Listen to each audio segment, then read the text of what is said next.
যে গণভোটের রায়কে, জুলাই সনদকে চ্যালেঞ্জ করা হচ্ছে, গণরায়কে এক ধরনের ভুলুণ্ঠিত করে এই সরকার সামনের দিকে এগিয়ে চলতে চাইছে। বাংলাদেশের মানুষ কিন্তু তাদেরকেও এই ইতিহাসের ধারাবাহিকতা রক্ষা করে ভুলুণ্ঠিত করতে দ্বিধা করবে না।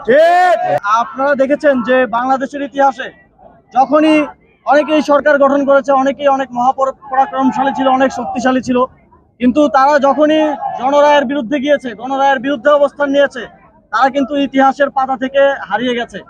বাংলাদেশে যখন ৭০-এর নির্বাচনে গণরায় একদিকে আসে এবং তাদেরকে ক্ষমতা দেওয়া হয় না, পরবর্তীতে ৭১-এ এই স্বাধীনতার প্রেক্ষাপট তৈরি হয়েছে। বাংলাদেশে ৯০-এও এই পরিস্থিতি হয়েছে, স্বৈরশাসনের বিরুদ্ধে লড়াই হয়েছে।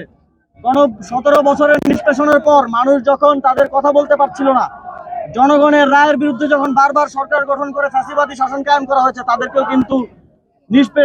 কিন্তু পদদলিত করা হয়েছে এদেশে গণঅভ্যুত্থানের মধ্য দিয়ে।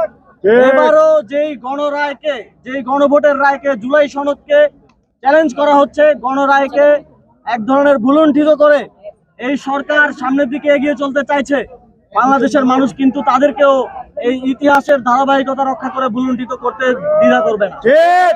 আমরা তাদেরকে বলতে চাই যে অবশ্যই এত রক্তের বিনিময়ে যেই সংস্কার এবং যেই নতুন বাংলাদেশের স্বপ্ন আমাদের শহীদের পরিবারেরা দেখেছে, যে বাবা মায়েরা দেখেছে এবং আহত সহযোদ্ধারা দেখেছে, সেটা বাস্তবায়ন করতে হবে।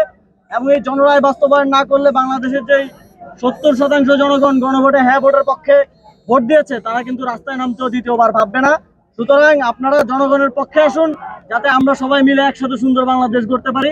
যদি জনগণের বিপক্ষে যান, তাহলে আমাদেরকে জনগণকে নিয়ে স্বাধীনতা রক্ষার জন্যই আবার মাঠে নামতে হতে পারে।